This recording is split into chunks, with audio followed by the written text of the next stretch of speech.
Hello, family, and welcome. We're Bob and Penny Lord, and we have a super saint to share with you today. Obedience is a word that has gone out of many of our vocabularies. We don't use it anymore. But obedience is something that the Lord was able to use to mold his powerful women in the church. The lady we're going to speak about today embraced obedience. Teresa of Avila, a radical sign in our church. As we studied her life, we discovered a woman for all seasons. Rather than a saint, too spiritual and too deep to understand, we found a woman with good common sense, someone not superior to the simple mind, nor too simple for the superior mind. We found a warm, loving mother with an ear and a heart always open to her sisters. Although Teresa was and is truly Catholic, she is a model for non-Catholics as well. Edith Stein, born a Jewess, turned off God as she embraced the life of science in college. After reading St. Teresa's autobiography, she converted to the Roman Catholic Church, died a Carmelite nun and martyr in the gas chambers of Auschwitz, and was proclaimed blessed by John Paul II. Teresa was born on March 28, 1515, in Avila, Spain. It was a time of upheaval, with protesters calling rebellion reformation. Again, we come to Christ and how he defends his church. We would be foolish to believe that it was merely a coincidence that Teresa was born the very year Martin Luther came out with his dogma, salvation through faith alone. Whereas Luther founded a new church based on disobedience, Teresa was to live a radical life of obedience, often under the worst of conditions. She came from a large holy family. Teresa spent most of her time with her brother Rodrigo, who was near her own age. One day, she and Rodrigo set out from their garden to gain heaven by dying martyrs' deaths. Telling no one, they began their journey to the land of the Moors to die for their faith. They had not ventured far when they were apprehended by an uncle who quickly returned them to their mother. Her panic turned into anger and then exploded into punishment. Facing his mother's wrath, Rodrigo did the normal thing. He blamed it all on Teresa. From the early age of 7, she studied the lives of the saints, wanting to live the life they had lived.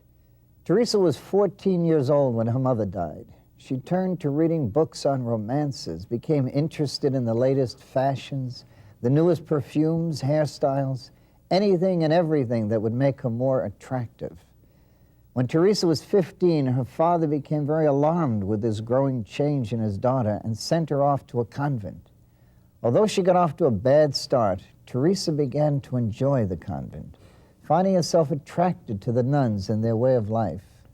But after a year and a half, Teresa became seriously ill and had to be taken home by her father. In bed, flat on her back, Teresa began to consider seriously a life as a religious. Now she had to ask her father. He shook his head. No, definitely no. Should you so desire after I am dead, so be it. Afraid she might weaken in her resolve, she quickly ran away to the convent of the Incarnation of the Carmelite nuns.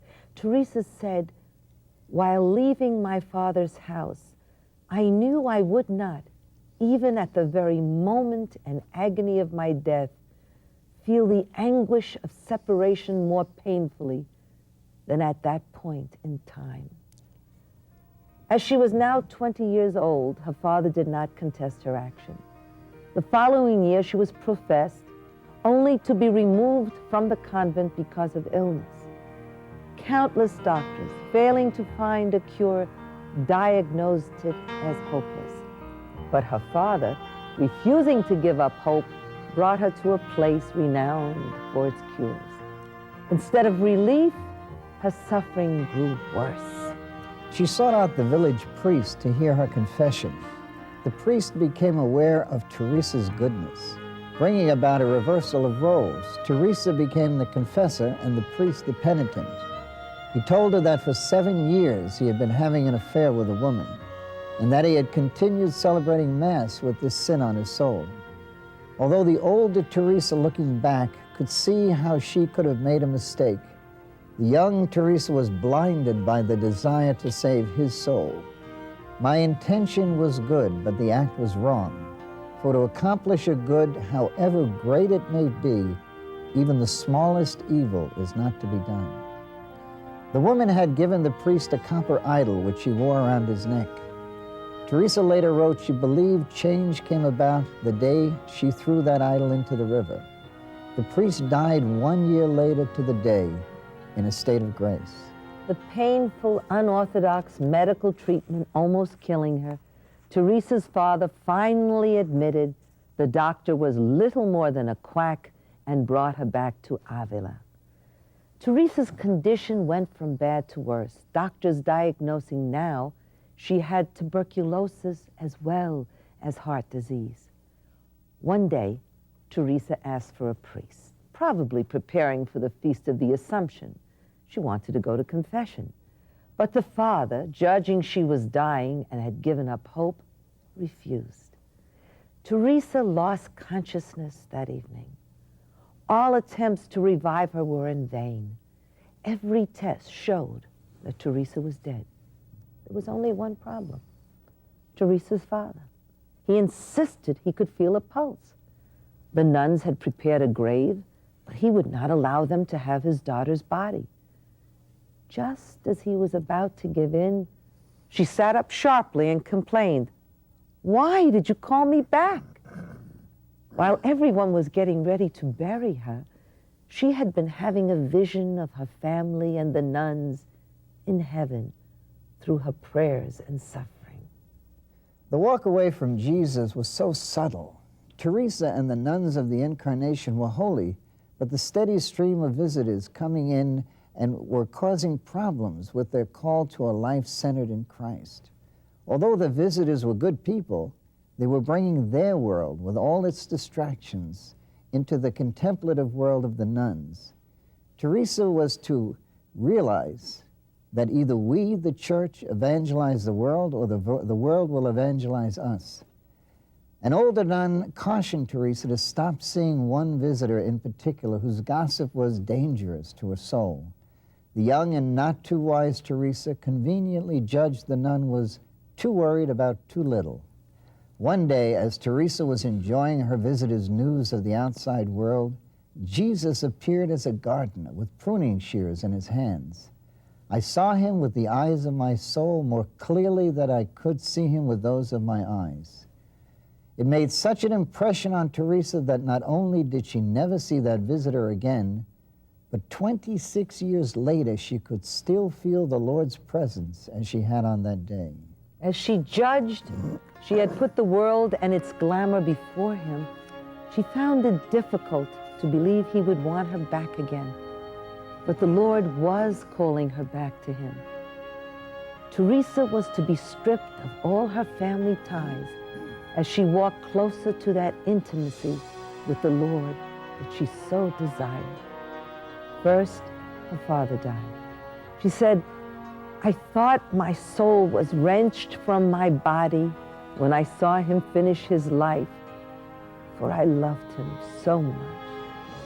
Even her sister, Juana, who was staying with her in the convent, left to get married. She struggled her worst battles for over 20 years, the pulling of the Lord's love on one hand and her attachments to her family with their needs on the other.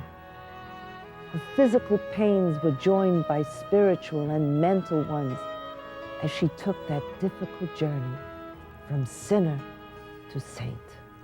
Around the year 1555, someone gave the convent an image of our Savior in his passion, bleeding, bruised, and broken.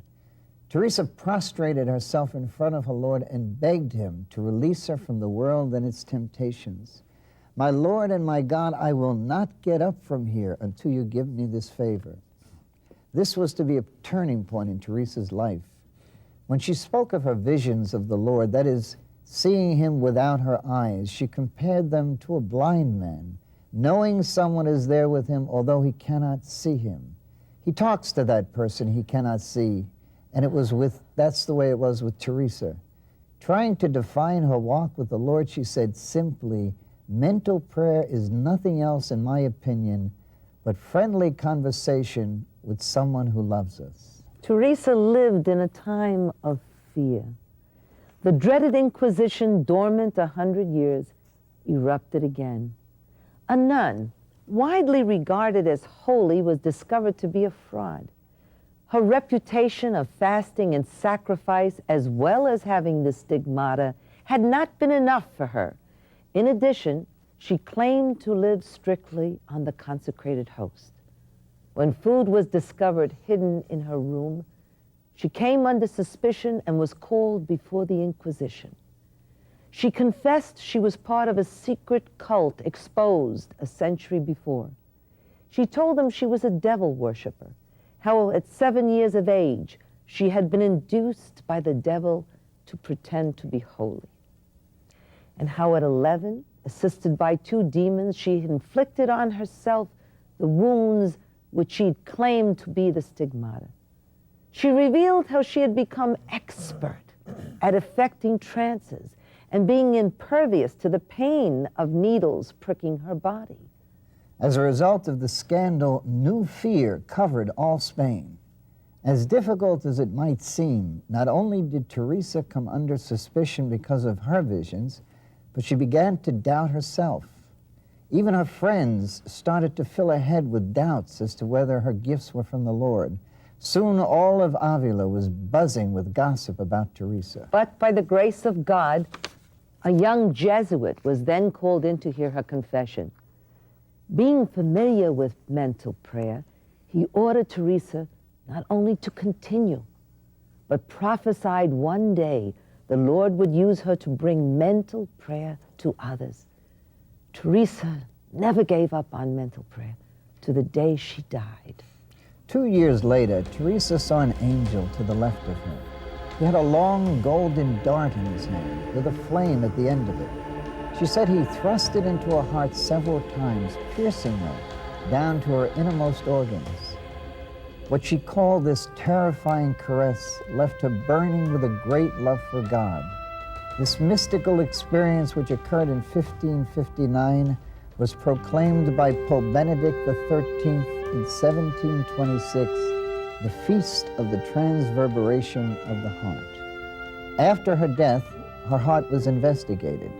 It was pierced through the center as if by a dart. In 1872, doing studies of the heart, scientists and physicians found that after 300 years, it was still incorrupt and untouched by the effects of death. The heart was punctured through and through with a perforation above the left and right auricles, verifying what Teresa had said. At the convent in Alba de Tormes, the faithful can go till today and see the venerated evidence of God's love for his loved ones. After the transverberation of her heart, Teresa's raptures became more and more frequent. She would see Christ in the Eucharist during Mass, especially after receiving communion. At this time, to her embarrassment, she would go into ecstasy, levitating. Every attack that could be suffered, Teresa had to endure. Again, suspicions arose and the Inquisition was resurrected.